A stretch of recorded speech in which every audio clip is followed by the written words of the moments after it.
Hi everyone, Navigil Tech here, and today I've got the Galaxy S8 ROM 30-3 for you guys. So right away you can see we have the ambient display right here, and in this video I will just give you a quick overview of this ROM and I will show you how you can install it. So the last video I made about the Note 3 was the Note 7 ROM for it, and that video was quite popular, I have to say. So I think you might enjoy this video as well, if you're into the S8 ROM stuff, etc. So if you watch this lock screen right here, you can see we have the phone shortcut as well as the camera shortcut, and you can swipe up to unlock. So here we have the GS8 home screen, so we can swipe up to go to the app drawer, and just, of course, swipe around to get to the different home screens. Of course, we don't have Bixby on this phone, but we just have a look and feel of the GS8. So that means we also have a new camera. We can double press the home button and launch a new camera. So we get some instructions right here. Okay. As you can see, so my camera is a bit broken, as you can see here, so that's why I have this worst quality right here. But you can see we have the new layout from the GS8. So we cannot zoom this way. Okay, that's the only thing why it doesn't work. But you can see we have no shutter lag. So it's a pretty snappy camera experience, I have to say. And overall, this ROM is based upon Android 6.0.1. So look at the settings, scroll down to about device, get the software info. You can see 6.0.1. We don't have Nougat at the moment because the developer stated that this version of Android is at the moment the most stable for the Galaxy Note 3. So that's why we have this. The security patch level is a bit outdated nowadays, but whatever. You don't actually use this ROM, of course, as your daily driver because it's still in beta, not everything is working at the moment. But it's just fun to see a GS8 ROM for Note 3. So if you watch the settings menu right here, let's see if we can get back. With the new layout here, it's way cleaner than the stock Note 3 settings menu. So this is pretty cool. And of course we have the S Pen feature still enabled right here. So the S Pen, nope. We also have this. Go back please. S Pen features, air command, air view. So if I get mine out, you can see we have all the Note 5 features right here, so it's pretty cool. It's kind of a hybrid between Note 5 and Note 7 and GS8 as well. It's pretty cool if you're into that kind of stuff. And overall, I have to say, the ROM feels pretty smoothly. Of course, sometimes you will see some drop frames, but what do you expect from a device this old? But now I can show you how you can flash it. So it's quite complicated, or not really complicated, but it's more complicated than normal. So I have the ROM on a USB flash drive, but you do not only need the ROM, you also need a custom kernel, because the ROM doesn't include a kernel. That's quite weird. I use the Phoenix kernel or Phantom kernel, I don't know exactly how it's named. But what you need to do is just go to your recovery, as I do right here. You can make a backup of your kernel, of course, advanced white building system data and cache. Swipe to wipe, and you can find the download links for the ROM, the XDA thread, the custom kernel, etc. all in the description down below, of course. You can just grab the files there.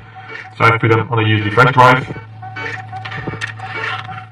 So now, if I go to install and I locate the USB flash drive, you can see I actually have it twice right here, but I need the first one. And we have also an OTA update and the kernel. So what we need to do to install this ROM successfully, we pick the zip file right here, and all the model numbers that this ROM will work on, I will have them listed down below as well. But I'm using the international Qualcomm Snapdragon 800 version. So we just pick up the ROM right here, swipe to confirm flash, and it will bring us to a ROM installer. So if you're running TeamWin Recovery Project version 3 or higher, this doesn't work. So you need to downgrade your custom recovery to 2.8.7.0, like I have. And then you will get this screen right here, press next to continue installation. You can pick your model number right here, so the Japan version, the Duos, the International, Canadian, Korean, T-Mobile, Verizon, Sprint, even the Galaxy J and the S4, I guess, support it. So that's cool. So if we go to next, we can do a full wipe, but we already did that, so we can just select no wipe. I want to keep all my apps and settings. We can choose our camera, so I just choose the latest version available, of course. Okay, next. And now we can install the ROM. So of course this may take a while. It's around 1.5 gigabytes in size. So as you can see, it's also installing Super SU right here. So we have root access built into this ROM. That's pretty cool. Now it's done, as you can see, we can hit next. And don't reboot right away. So you'll bring the screen we want to reboot now. Don't select it, just hit next. Because the ROM, as I said, doesn't have a kernel. So now we go back to install, locate this kernel. I use the Phantom kernel. Maybe you know a better one, but I just came across this one and it worked for me. So I will link this one, of course, in the description down below as well. So you swipe the kernel. There we go. And now you can reboot the system. Can unplug a USB flash drive if you have one installed. And now it will boot us into the new ROM. And after that we can flash the latest OTA. There's an OTA available for this ROM, but you need to set it up first and then flash the OTA, otherwise it won't boot. It's quite a weird install process, but once you get it right, it works flawlessly. So as you can see there, we have a new boot animation.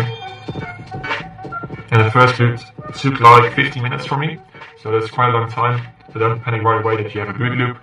And when it's finally booted up, I will be back with you guys. So after like 15 minutes, you will be greeted by a welcome screen right here. So you can just start, of course, and you can set up your Wi-Fi and all your accounts. I'll just skip all of these just for the sake of this video, so you don't have to wait for me to get past all of these screens. So you can skip this as well, but of course you can sign in. So you can get some weather information, I don't want that. And later, find the theme, and there as you can see. So again, of course in the beginning it might be a bit sluggish, but if we go to about device, with the software info, you can see Android version 6.0.1, where it's based upon the latest Galaxy S8 and those 7 features. So that's pretty cool. And yeah, that's pretty much it. So yeah, I hope you enjoyed this video, and if you did, please hit the like button and subscribe for more videos, guys. I'll see you next time. Peace out.